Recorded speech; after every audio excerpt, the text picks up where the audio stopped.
కాదు, నాయకత్వాన్ని పటిష్టం చేసే ఏకైక అవకాశం ఇదొక క్రైసిస్, ఇదొక ఆపర్చునిటీ అని చెప్పి ముందుకెళ్ళాం.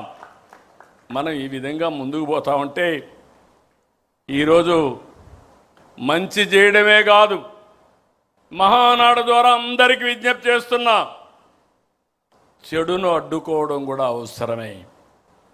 రాష్ట్రంలో రాజకీయ పార్టీ ముసుగులో గొడ్డలి పార్టీ కుట్రలు చేస్తూ ఉంది. వీటిని ఆదిలోనే అడ్డుకోవాలి, ఎండగట్టాలి. నా జీవితంలో ఎప్పుడూ చూడలేదు మహానాడు పసుపు పండుగ ప్రజలందరికీ ఒక భరోసా ఇచ్చే ఒక ఉత్సవం.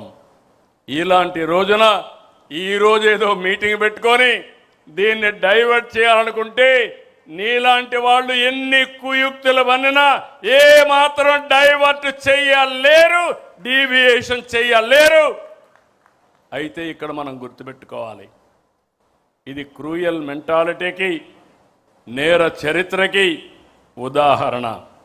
అందుకే రాష్ట్రాభివృద్ధిపై గొడ్డలి వేడితో జరిగిన నష్టాన్ని ప్రజలకు వివరించాలి, వివరిస్తూనే ఉండాలి, వాళ్ళ నైజం గుర్తు చేయాలి. పేదలకు కావాల్సింది పథకాలు, గొడ్డలి వేట్లు కాదు. యువతకు కావాల్సింది ఉద్యోగాలు, గొడ్డలి పోట్లు కాదు. రాష్ట్రానికి కావాల్సింది శాంతి భద్రతలు, జంతు బలులతో రక్తాభిషేకాలు కాదు.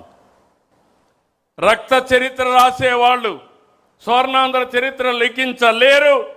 అందుకే గొడ్డలి పార్టీ నెవర్ అగైన్. ఇది మీ అందరి మనసుల్లో ఉండాలి, ప్రజల మనసుల్లో ఉండాలి.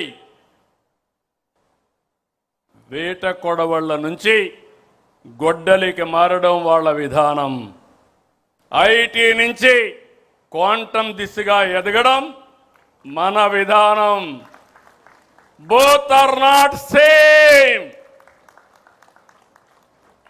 మళ్ళీ గుర్తుపెట్టుకోండి, వేట కొడవళ్ల నుంచి గొడ్డలికి మారడం వాళ్ళ విధానం. ఐటీ నుంచి క్వాంటం దిశగా ఎదగడం మన విధానం. Both are not same. దేశంలో ఏ పార్టీకి లేని బలమైన కేడర్ మనకుంది. క్రమశిక్షణ, కమిట్మెంట్, కష్టపడి పనిచేసే మనస్తత్వం ఉన్న కార్యకర్తలు మన పార్టీ సొంతం. అదే మన బలం, అదే మన బలగం. అందుకే అందరికీ చెప్తున్నా, కేడర్ని గౌరవంగా చూసుకోవాలి, సముచిత స్థానం ఇవ్వాలి. ఏ స్థాయి నాయకుడైనా party first, cadre cadre cadre. ఎవరు ఇగ్నోర్ చేసినా వాళ్ళని ఉపేక్షించేది లేదని మరొక్కసారి ఈ సందర్భంగా గుర్తు చేస్తున్నా.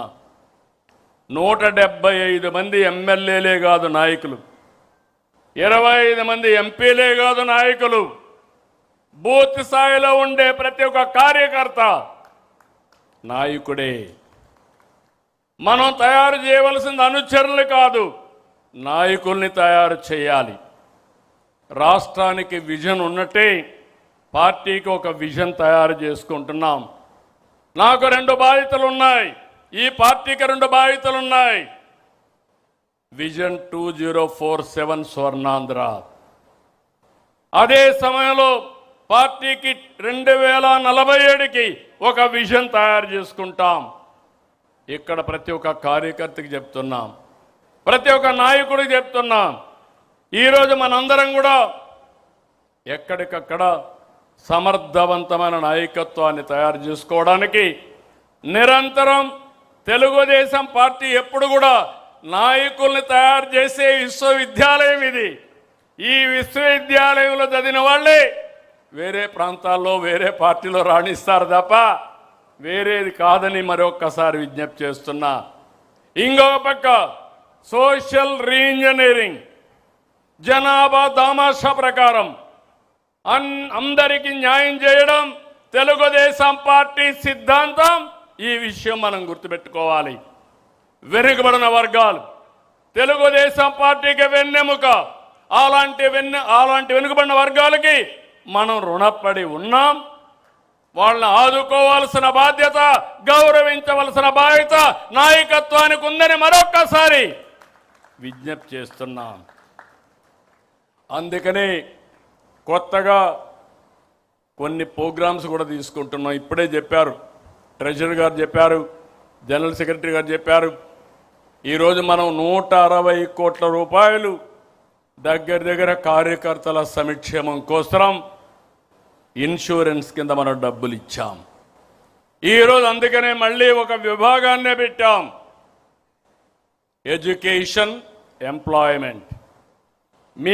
మన పిల్లలు కానీ, మన మీద ఆధారపడిన మన కుటుంబ సభ్యుల పిల్లలకి చదువు విషయంలో ఏదైనా ఇబ్బంది వస్తే, లేకపోతే ఎంప్లాయ్మెంట్ విషయంలో ఇబ్బంది వస్తే ఏ విధంగా చేయాలనో చేస్తాం. రాష్ట్రానికి సంజీవని ఇచ్చాం. ఇక్కడ మనం ఒక యాప్లోనే పెట్టాం, మై హెల్త్ యాప్లో పెట్టాం. ఇందులో ప్రతి ఒక్క కార్యకర్త ఆరోగ్యం కాపాడే బాధ్యత, భవిష్యత్తులో మీకు ఏదైనా కష్టాలు వస్తే మిమ్మల్ని ఆదుకునే బాధ్యత పార్టీ తీసుకుంటాం, మానిటర్ చేస్తామని మరొకసారి విజ్ఞప్తి చేస్తున్నాను.